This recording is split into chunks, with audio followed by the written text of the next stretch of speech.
umeshatoka. Wewe jichunguze tena, utambue ni wapi ulipoanguka.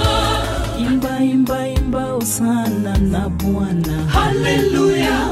Imba, imba, imba usana na Bwana. Hallelujah. Erokamana ahinya machiegni kendo bang' winjo wer miwagi Epistle of Christ, chunya gombo dala rwakowa e kidieny mar lesson chendo mar wuodh geno tarik 22 dwe mar 1 2022 to kod 2 kendo rwakini machiegni ahinya e chendo ni mar wuodh geno kidieny mano mar lesson one time to kod jayalo Charles Odinde ma wantiere godo mawuok Kisumu Central SDA Church mane boma Kisumu kaachiel to kod jayalo Dickson Odiwuor mar Kachoka SDA. Wafuono tie mundiko, wafuono tie muma nito muma wacho ang'o kotende kod lesson mago mabende koro miwa ng'e kaka wane quarter ni mabende wacha godo higa ni endalo magiko ne ote ma Jo-Ibrania mane wacho bende koro wang'e ahinya e lesson ka odiochieng' ma kawuono Yesu Owadwa Maja Adiera. Yesu Owadwa Maja Adiera ka joma okadho to nwang'e maber ahinya wuowi mabende nosengi mono yudo ni koro en Yesu. Kapok achako jayalo Charles Odinde yawno kod alaw. Wuonwa man malo waneno lweti nikech ber, waneno lweti e higa manyien, waneno lweti e sabato ne. Lor piny gi teko polo kipuonjori kodwa, bed Nyasacho kobedo nyithindi, ka walamo ite dwokwa kiparo jowinjo gi joneno, e nying Yesu wakwayo. Amen. Happy Sabbath. Happy day. Happy day. Happy Sabbath and good news. Amora ahinya mar romo kodu odiochieng' ma kawuono sabato ne kendo ageno Nyasaye yawno piny e yo makare ahinya. Amen. Kendo ka wadwaro chako kae wacho ni wadwa ng'eyo Yesu Owadwa Maja Adiera ma bende wacho bende koro wadwa ng'eyo kendo wachwich wuok e muma mar Jo-Ibrania 2:14 ma bende ondiknwa kae gi jandiko ni emomiyo kaka nyithindo go nigi ringruok mar dhano e kaka Yesu bende nokawo ringruok mar dhano notimo kamano mondo kuom thone oketh loch mar jal man gi teko mar tho tiende ni Satan. Jalo magi e wach mabende koro miwa kanye wachwich kadwa ng'eyo ni Yesu Owadwa Maja Adiera. To kowuok e wach mar bende wuoyi mano senge joma mano mokadho kendo koro wang'iyo kwadonjo kawuono Yesu Owadwa Maja Adiera. Jayalo Dickson. Gi thuon wachni ang'o ma bende koro wadhi ng'iyo ne the entire week kata weche mabende no wuoye juma mano mangima mondo mine wachobe thuon wach machal kamae. Erokamano ahinya japuonj Jesse kaachiel kod japuonj wadwa Charles Odinde. Wagonjo nene erokamano ahinya kuom kete mana kanyo kendo gisabedo kagonwa sime ka watudre e weche mag puonj. E puonjruok mar ang'wen mana ka japuonj mokwongo osewacho wantiere Yesu asto ondike ni Owadwa Maja Adiera. Nyiso ni nitiere wete moko jadiera. Yani en owadu lakini ojamiriambo kata ojamiganga kata en kod timbene moko. Mago wete mag pinyni. To nitiere jal moro miluongo ni Yesu en jango jadiera. Mano wach mangima kabisa. Nyiso niya wadhi nono kaka Yesu bedo jadiera aso wadhi nono wetene mamoko kaka ginyalo bedo ni gin kodhi mar dhano manyalo bedo kod weakness moko. Wabro nono wech machalo kod mano. Yiena mondo kwany kod weche moko ariyo kata adek ei sabato odhiambo mondo wafweny weche moko. Namba 1 en ni buk mar Jo-Ibrania 1 chako kaluongo Yesu ni wuod Nyasaye. Mano wach mangima ahinya. To kidhie e buk mar Jo-Ibrania 2 to luongo Yesu ni en wuod dhano.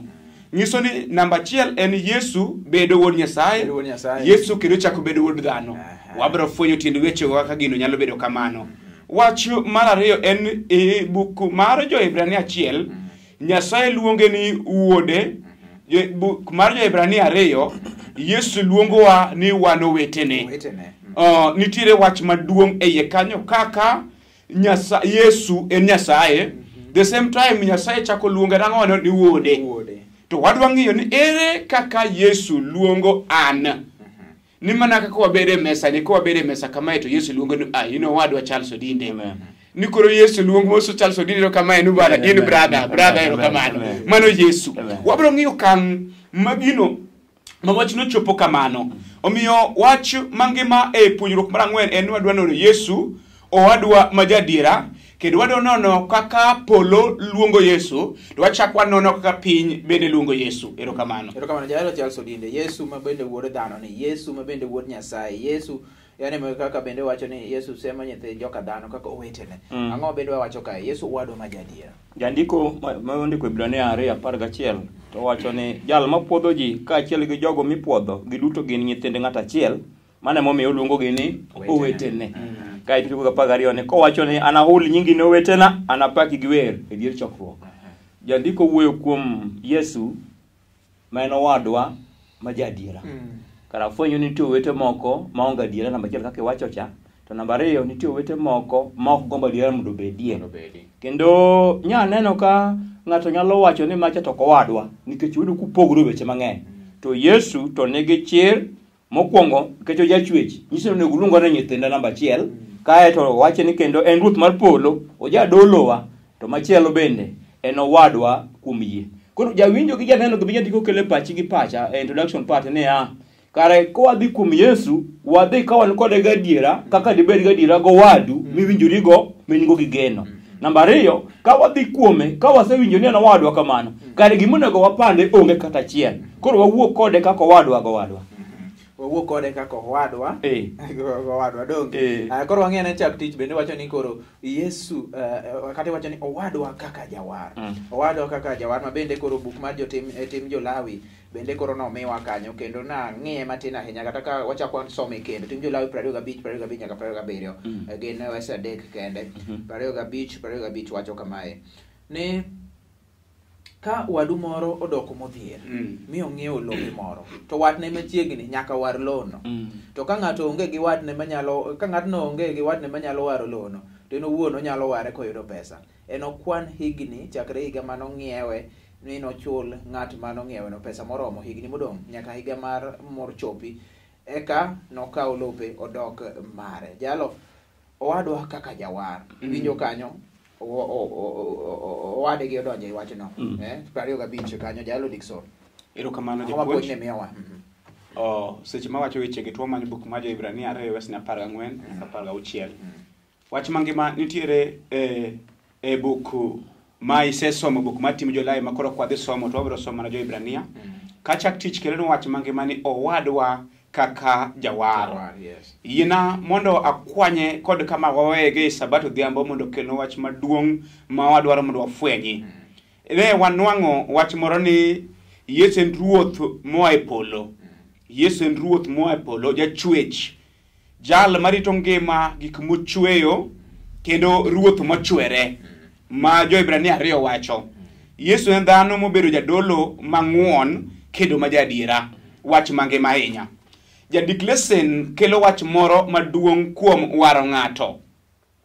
Japuonju Jesse yina mondo ket janeno ni ng'ato ma iwaro en ng'ama waro ng'ato en position moro mopogore kod ng'ama iwaro kama entiere.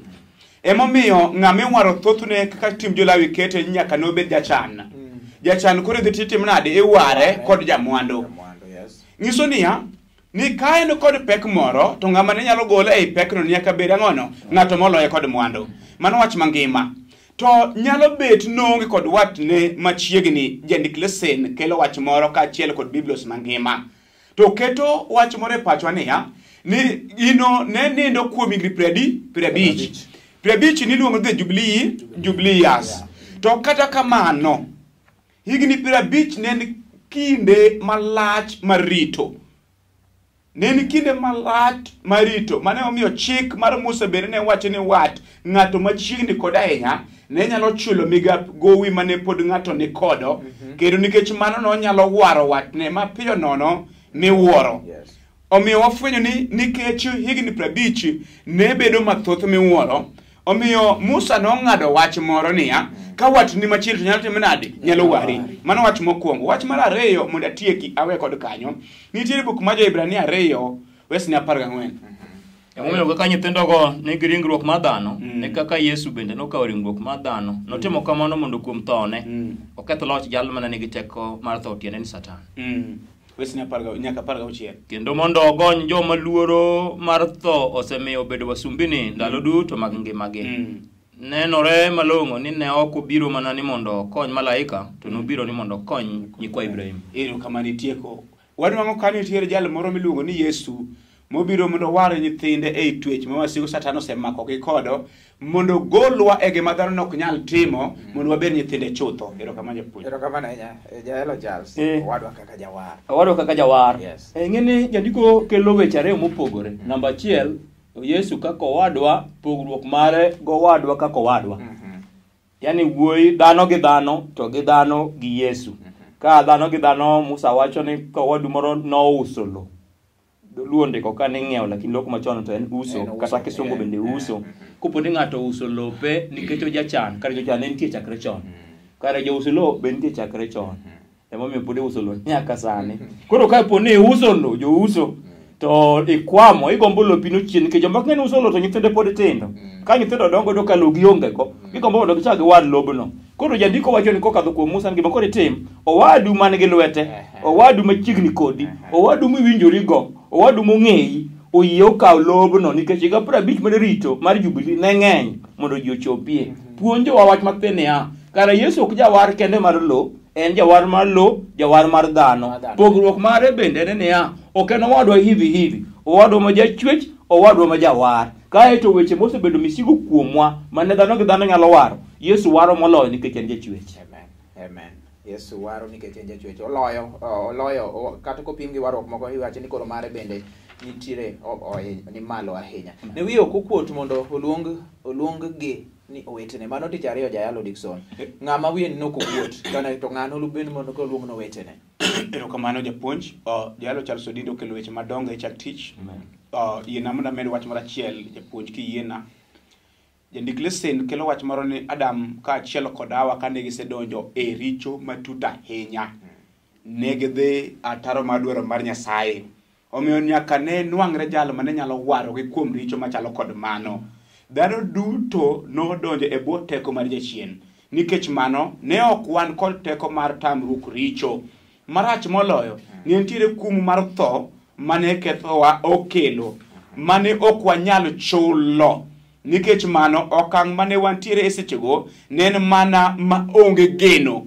Omimiyo jawar kata kamano nobiro men Yesu Kristo mondo warwa e teko mar mudho mondo wabed nyithind Nyasaye ng'ono chutho. Omiyo ka wachopo e tich ariyo to wanwa ka wi Yesu koro kokuot.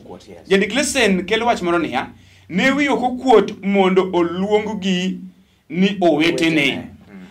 Ing'e ni nitiere okang' ma kata neno ka nyathi moro odagi mar mondo luong min gi ni min gi ka min gi dhi skul. Nikech ang'o? Okang' ma min gi nitiere. Noko nyal yie mondo luong nang'ono ni mamane. Kaluwore kod okang' ma min gi nitiere. Nyiso niya, oneno wich kuot kuom min to min ne monyuole. Mano timre e bwo wang' chien ka. Kendo waneno ka mano timore. To ok mano kende. Nitiere jo ote mamoko manolando Yesu. Kendo jogo nochwadgi, jomoko bende noket nyaka e jela. Ne gineno wich kuot nikech jawar mbo gijwang'o Yesu. Mago nitiere. To nitiere moko mano ochoko chir wacho niya, wato kata ka itero e jela to wabedo kod jawar, jal manotho nikech wan. Jogo wigi noko kuot. Yieno ofwenye wach moro. Ni jomoko bang' chandruok nobedo kod wich kuot mar luwo Yesu. Mano wach namba 1 mwayudo. Namba 2, jandik lesen kelo wach moro. Ni jo Ibrania wacho ni Yesu wiye noko kuot mondo mi oluong wanang'ono jo wetene. Kaluwore kod buk mar jo Ibrania 2 wesni 10 kod 1.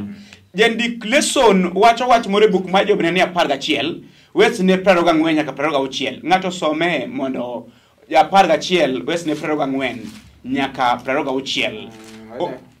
Wacho kama emane omiyo Musa odagi ni kik luonge ni wuod nyar Farao kane osedoko ng'ama duong'. Noyiero mondo koro sande gi jo Nyasaye mar bedo gi mor. Japuonj wewa gi kanyo nikech kinde ok nyal yienwa. Musa ne en janabi kendo ne jatich Nyasaye. To ok mano kende, Musa ne en ng'ama olony e weche mag piny. Kendo Musa somo makawuono dhano somo. Kendo jandiko wacho ni en ng'ato mariek e weche mag sirikal.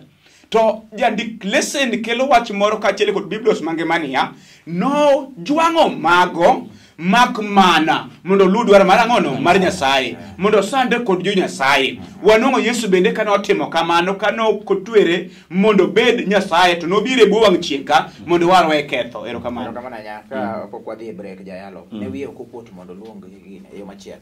Yo machiek ni Musa donge State House. Nyar Farao kawe modongo State House. Kaito ka wang'e neno ma Nyasaye seluonge to dage ni kik luonge ni wuod nyar Farao. Oyiero mondo odhi oyude problem gi jowade molo dak State House to gimi konyo go onge. Kaito Yesu bende we polo gi ngima mar polo mondo bi kaito wiyo kuodi mondo luongwa ni owetene. Otieko gi Mathayo ni ng'at ma wiye ni kuodi ka wacho nyinga e nyim ji.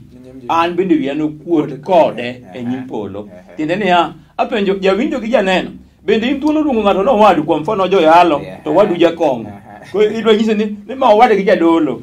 Bende in thuolo mondo wachi ni ma owadu adieri. Ma bende wati ni ng'ama timore kamano. To Yesu wiye no kuot koa malo mobiro bedo piny uluongo no wetene. En hera machal nade. Wach mogike ni kare mondo waluong joma mondo chal kodwa nyaka wadog piny. Element ma dok piny ni miyo Yesu bedo wadwa kata bedo ne jachwech kamano. Erokamano ahinya wagamo yweyo waduogo kendo pod wadhi nyime. Pok watieko wadhi nyime wagamo mana yweyo matin kod wadhi nyime chendo ne mar wuodh geno kidieny mar lesson wadhi nyime. Waduogo ng'ene kaka ringruok kod remo kaka wan odiechieng'no mar tich adek.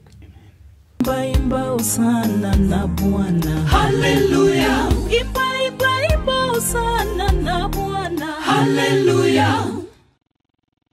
Machiegni kendo bang' wuok e yweyo moyudo wer Blessed Family mji unapendeza kata polo mabende ji geto no. En kuma mor nitiere lelo kata gik mathoth nitiere. Wadhi nyime kae kogaponi koro kokeo TV mar en Lolwe TV gi nen marwa kendo wadonje kidienye mar lesson chendo mar wuodh geno odiechieng' ma kawuono sabato ni mabende koro pod dhi nyime. Wan kae kod jayalo Charles Odinde mar Kisumu Central gi jayalo Dickson Oduor mabende wan puono godo tiendiko kotenore kod puonje mabende koro nwang'iyo juma ni. Ringruok kod remo kaka wan jayalo Dickson wayuda ne wakwanya nene kanyo waseng'iyo ni Yesu wiye nokuot mondo mi noluonggi ni owetene. Koro ka iwuoyo kuom ringruok kod remo kaka wan. Koro mae migawo mane. Erokamano ahinya. Amedo weche matin kuom weche madongo ma jalo sewacho. Kendo e last paragraph ma tich ariyo e mwadonjo gi tich adek. Yes. Jendik lesson kelo wach moro. Nyasaye dwaro mondo wayang Yesu ka Nyasachwa kendo wadwa. Yani jalo wadu the same time e Nyasaye. Akedo bedo winjo wach moro. Nyasaye dwaro mondo wayang Yesu ka Nyasachwa kendo owadwa. Kaka jawarwa Yesu nosechulo gopewa kaka owadwa. Yesu nosenyisowa kaka owinjore wadagi manyalo miyo olos gi machal gi kit wuode. Mondo wuodo bed makayo kuom wetene matimo nadi mang'eny. Jorumi 8 wesne 29. Tich adek ringruok kod remo kaka wan. Yesu nokawo okang' mar bedo ringruok kod remo. Aken jopuonj wetena ang'o madonjo pachi e thuolo miwuok kuom ringruok kod remo. Nitie wach maduong' madonjo e pachwa. Ringruok kod remo en ng'iso nyao mar dhano. Anana ringruok kod remo inyalo winjo kata ng'ato wacho kamano. Ng'iso tiere gima duong' mokaw mondo keti e pachi noken Nyasaye. To kata kamano Jehova Yesu Kristo noyie mokawo okang' machalo kod mano. Ringruok kod remo nyiso ng'ao mar dhano, okang' ma wantie. Yom mar dhano. Wach no nyiso ni Yesu nokawo okang' mar dhano ka wan. To kata kamano Jo-Ibrania bende wacho ni Yesu nopogore kodwa kaluwore gi wan ni ne wan joricho. Adwa mondo winj wach moro. Kata doko ni ne wachalre. Aja wacho ga wach moro pile ni all similarities nitiere kod kama gigikie. Nyalo wacho na chalo kod japuonj Jese. To nitiere okang' ma wanyalo gikie. For example, ng'ato nyalo wacho ni girwako nanga machal, gisome skul achiel, gitimo kama. Lakini koro nitiere okang' ma koro gigikie. For example, e thuolo ni wachal kod Yesu Kristo nikech ne wan ringruok kod remo. To kata kamano e ringruok ne kod remo nokotimo richo. Number 1, mokwongo Yesu nokotimo richo mora mora. Mar ariyo, Yesu ne nikod kit dhano mane pok otimo richo, maler ma onge richo, maonge chilo mora mora, nopogre kod joricho. Wan kod kiro mag timo richo, bedo wasumbri mag richo chakre matut e kitwa wawegi. Erokamano japuonj. Jalo kwanye mana gi ringruok kod remo kwanye gi kanyo. Namba achiel, Paulo wacho ni ringruok gi remo ok dhi e polo. Yes. Nyiso ni ringruok gi remo marach ni loko loke mondo mok tow okaw kuom matow. Kendo nyiso wa ni ringruok gi remo timo ang'o? Tow. Koro madhi e polo iloko mok tow. Namba ariyo, Yesu ochoko jopuonjre ne ka koro ji wuotho ka jobedo penjo go mbaka to penjo gi wach ma pod odhier wang'a nyaka kawuono. Kono ngini ratego tu winjo jogo luonga ni an ng'a kono. Gin ng'e kaka oko. To ni ni jomoko luongi ni Jeremaya, moko ni Elija, moko ni Johana, moko ni janabi achiel kuom jonabi. To wera gi mago to kono to un ung'e kaka ng'a. Kae to Petro kone ni in Ruoth Jawar moa Nyasaye. To Yesu tiko gi wad maber ni wachno oko fwenyni gi ringruok kod remo. Ngama ofwenyo ni wachno en Roho Maler. Puonja maler adieri nitie weche moko ma ng'ato nyalo wacho ma ji fwenyo ni gini ng'ano kowacho kende gino wa malo. Koro mi ringruok kod remo kaka wan oloko 100% humanity, 100% divinity. Yesu olokore mobedo dhano 100%. Emomiyo koro bedo gi ringruok kod remo. Emeno ko kigure msalaba to jwake loye la msalaba. Wachno otamo wang'e. Kendo owinjo lit kaka dhano winjo lit. Nobiro mokawo tuochewa kaka mage. Isaya kolo wach maber kabisa. Ni kada nochwade nikech wan. Kae to timo tuochewa msalaba mana ni mondo warwa. To ma timore mana kae no wadwa madiera. Koro thuolo ni kono jawinjo gi janeno niya Yesu okawo nyawa mar ringruok kod remo mondo lok teko. Kae to koseloko to bedo gi teko madhi kuma entie. Amen. Koro ne sunga kod weche mamoko mayodhowa kendo miyo watimo richo, chido kata mana timbewa mabeyo. Kata kamano kit Yesu ne ok omien gi richo kata matin. Nyaka nobed mana kama kane Yesu ne nyalo bedo dhano matho moseng'iew modoko misumba richo mana kaka wan bende en bende no nyalo dwaro jawar en bende no nyalo dwaro jawar kar timo kamano Yesu nobiro kaka jawar kendo chiwore wuon kaka misango ma onge mbala mar Nyasaye ne wan. Ni kar Yesu bende kane nyalo kaka ne wan en bende no nyalo dwaro to koro instead mar dwaro jawar ne en mobiro kaka jawar wuon kaka jawar machielo puonji wach maduong' e iye kanyo ni Yesu ne mienre kod richo matin ne dwaro jawar to nikech noko mienre kod richo emomiyo en jawar koro biro warowa. Amen. Erokamano. Ne wiye okuot mondo mano oseng'iyo mobedo molony kuom maseche ma buk mabeje barane ariyo bende loso ka jalo kae koro mobedo molony kuom maseche ma pod owuoyo mane wacho Yesu mana wacho Yesu kodhi go nyime jandiko okidhe mobedo molony kuom maseche. Japuonju king'iyo buk mar Jobrania 1:3 to nyalo buogi matin ka dipon pok ilony kuom pajendik lesson ka achiel kod gima biro los mangima wacho. Yina mondo achak kod molony seche mimanyo buk mar Jobrania 1:3 mobedo molony kuom maseche nyiso niya no kadho e tem asto bedo molony. Inyiso ni kaka wuoyi maduong' en owuon noko kadho e tem kendo e bowang' chieng' ka wuod dhano ne onge kod kata kama onyalo kete wiye nonge kod ot manyalo luongo ni ode to en ema noting'o mwandu. Koro kata doko noting'o mwandu kamano to notimre ng'ama nono mak mana mondo miwa mwandu mogundho. Omiyo jandik lesson wacho ni mobedo molony kuom maseche. Jandik lesson kelo wach moro. Jaote Paulo wacho ni Nyasaye nomiyo Yesu obedo molony kuom maseche mane okadhe. To king'iyo buk mar Jobrania 1:3 wacho niya wach motiyo kae ni mako dhok miwuoro. Jondiko osewacho ni Yesu ema rieny kaka duong' mar Nyasaye en e kit Nyasaye chuth kendo ni ne onge gi richo maonge mbala kendo mapok okethi kendo maler. Manyiso ni Yesu ne ok ochuno ni nyaka olok kit richo moro amora manie piny kata kit both moro amora mane nyalo miyo ng'ato bed mogak. Wach mangima achiel madwaro mondo awachie kanyo niya e buk mar Jobrania 1:3 mwasomo en ni Yesu ne en kit Nyasaye.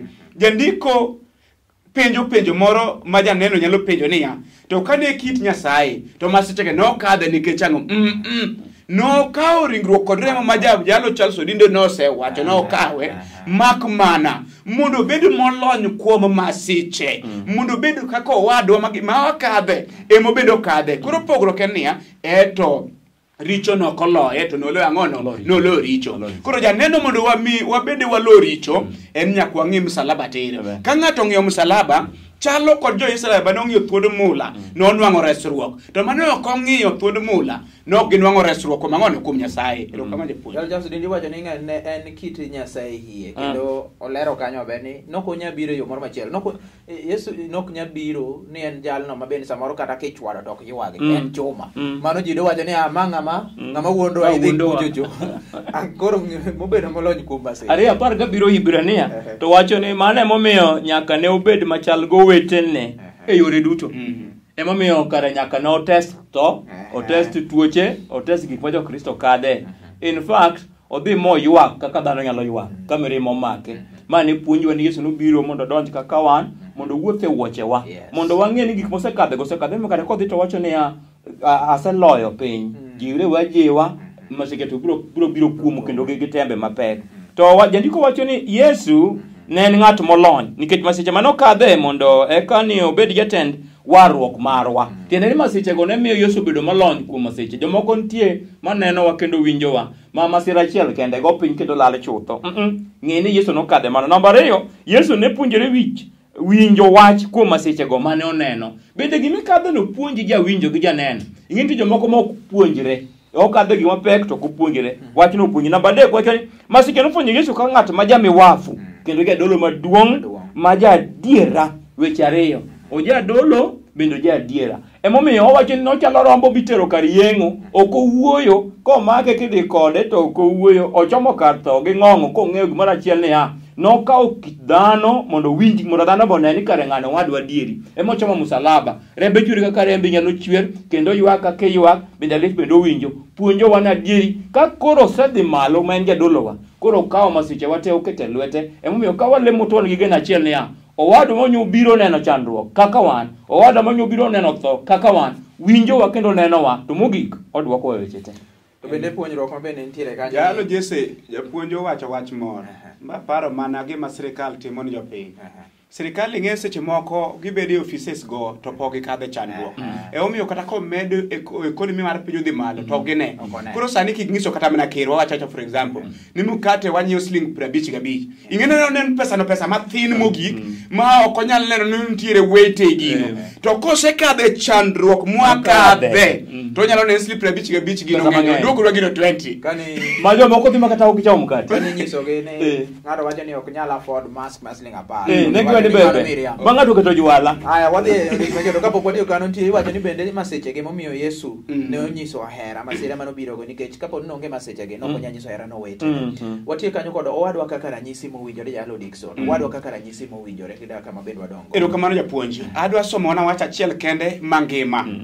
Kendo madwa jiwo go janeno mar Lolwe TV e book ma Jo-Ibrania 12 wes 4. E lweny mukede ni gi richo. Pok ukede nyaka jomoko kuom otimnadi otho. Lweny mukede gi richo. Pok ukede nyaka jomoko kuom otho nikech ang'o nitiere owadwa moro kaka ranyisi manokadhe chandruok to giko mare nobedo jaloyo. Koro jogo duto mogeno kuom Yesu Kristo mbong'iyo Yesu kama nitiere to ginwang'o resruok. Jandik lesson keto wach moro niya jawar ne ng'iyo Nyasaye seche duto manokadhe chandruok to Nyasaye ne rese ei pek manokadhe. Koro wabende ka waketo pachwa kuom Yesu ka wang'iye to wacho niya ne lweny mwakedo ge bwang' chieng' ka pok wakede nyaka jomoko kuom otho. Nyiso no biro reso wa nyaka kar tho. Kamano. Jandiko tieko summary mare ahera inyoke ni kata kamano Yesu noketo geno mare kuom Nyasaye kendo kuom geno kuom singo mage ni noketo wasike tiende. Nyasaye osetimo singruok machal kamano ni wan bende kendo dwarore mondo wayie kuome mana kaka Yesu bende noyie kuome. Tiende niya gimibiro lomo gik en tho.